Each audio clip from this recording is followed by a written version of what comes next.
Doctor साहब, प्रतिष्ठा यात्रा चल रही, क्या कांग्रेस को संजीवनी मिल रही है आने वाले मध्यवर्ती चुनाव में? देखिए, जो केदारनाथ की पवित्रता को बचाने के लिए आज ये बहुत ज़रूरी हो गया था। और जिस तरह इस बार यात्रा मैंने देखा, केदारनाथ, बद्रीनाथ, गंगोत्री, यमुनोत्री की यात्रा, सरकार इस हर लेवल पे फेल हुई। क्योंकि जैसे ही कपाट खुले, भीड़ आई और सरकार ठीक से व्यवस्था नहीं कर पाई। लोग गुप्त काशी में, गौरीकुंड में, गोविंद घाट में, जोशीमठ में, उत्तरकाशी में 3-3 दिन रहे और उनको बद्री, केदार, गंगोत्री, यमुनोत्री जाने का मौका नहीं मिला।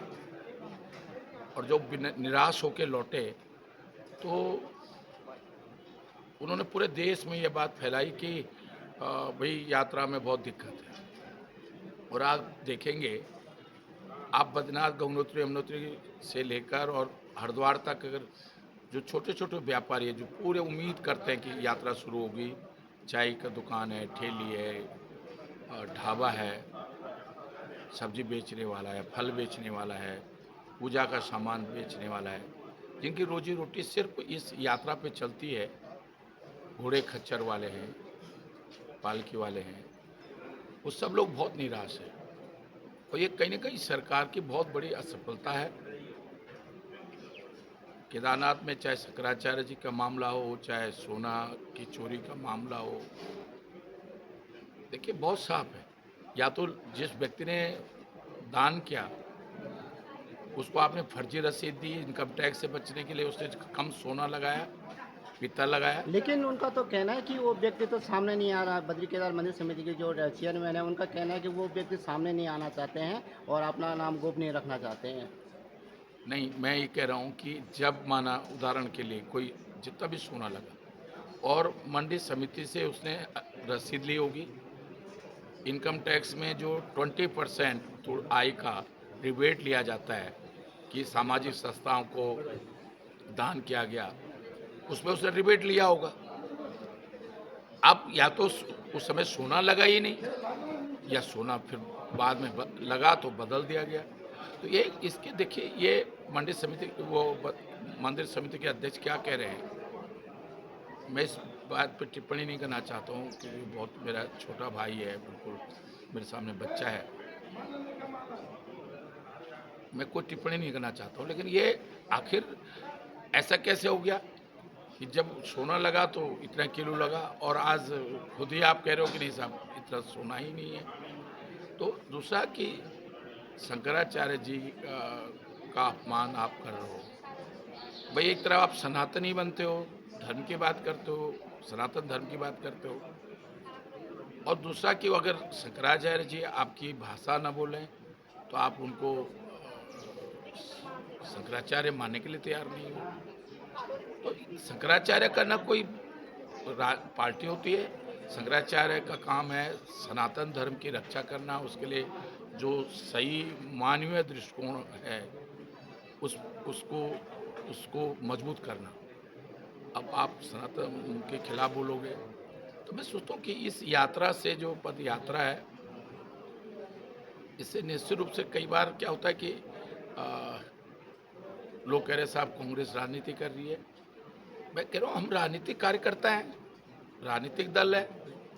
तो अगर सामाजिक मुद्दों पे, धार्मिक मुद्दों पर कोई राजनीतिक दल सामाजिक और राजनीतिक मुद्दों पर, विकास के मुद्दों पर, धर्म के मुद्दों पर कोई राजनीतिक दल सही को सही कह रहा है, तो उसमें क्या गलत है? भाई, आप भी तो कर रहे हो, आप नहीं करते हो क्या धर्म की राजनीति? तो हम तो सही मुद्दों पे कर रहे हैं कि जो सनातन धर्म का अपमान हो रहा है, सनातन मंदिर में सोने की चोरी हुई है, शंकराचार्य जी का अपमान हो रहा है, केदार धाम, आज मुख्यमंत्री देखिए बैकफुट पे आए। आज केदार बाबा के पुरोहित, पंडित समाज, जनता ने, कांग्रेस ने जब इस मुद्दे को उठाया तो मुख्यमंत्री बैकफुट पे है कि साहब वो मंदिर मैंने कहा ही नहीं।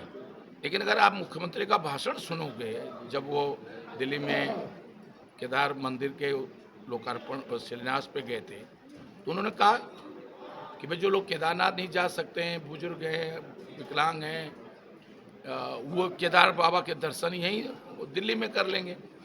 मंदिर बनाने में किसी को कोई आपत्ति नहीं है। मैंने अभी सहसपुर में शिव मंदिर बनाया, अभी 24 तारीख को उसका मूर्ति की स्थापना की। तो मंदिर सब लोग बनाते हैं, तो इसका मतलब ये नहीं कि मंदिर नहीं बना सकते।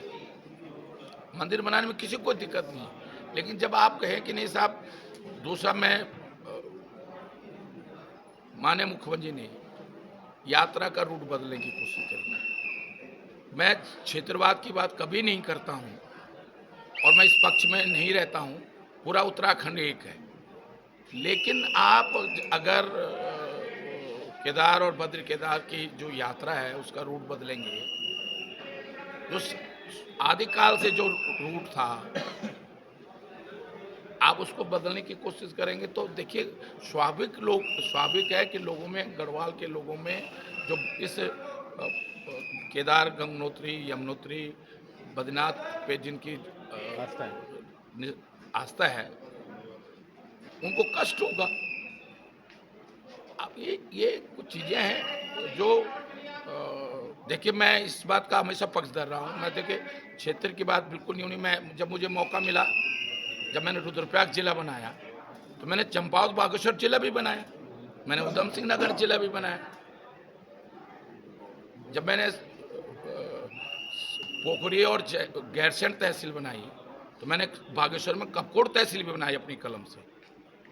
तो मैं इसलिए कह रहा हूँ कि लेकिन अगर आप यात्रा का रूट बदलेंगे तो निश्चित रूप से ये माना लोगों जाए में कि खुल करके गढ़वाल और कुमाऊं किया नहीं, जाए मैंने वर्सेस। कहा ना, क्षेत्रवाद की बिल्कुल बात नहीं कर रहा हूँ, तो लेकिन जो वो तो दिल्ली, आप जो है हमेशा जो जो वो मुंबई में गए, प्रधानमंत्री के पास गए, उन्होंने मानस खंड के लिए 11 मंदिरों के लिए पैसा मांगा, कि उसमें गढ़वाल के मंदिरों के लिए कोई पैसा नहीं मांगा। मुंबई में गए, मुंबई में उन्होंने मॉर्निंग वॉक पे गए, उन्होंने कि मानस खंड की यात्रा करने के लिए विभाजन, तो मतभेद क्या। देखिए, मैं जगेश्वर का भी उतना ही उपासक हूँ, और मैं जगेश्वर, मैं सोचता हूँ जब मैं यूपी में टूरिज्म मिनिस्टर रहा 91 में, तो जगेश्वर धाम की यात्रा का शुभारंभ हमने किया। तो मैं इसलिए कह रहा हूँ कि आप इस यात्रा को इससे जो है निश्चित रूप से लोगों में आक्रोश है कि जिस तरह सरकार का यहाँ जो हमारी हजारों सालों की परंपरा है, लाखों सालों की परंपरा है, उसको आप ध्वस्त कर रहे हो। चाहे यात्रा रूट बदलने इसको लेकर हो, चाहे शंकराचार्य का अपमान हो, चाहे केदारनाथ का मामला हो, तो उससे लोगों को दुख है। Thank you.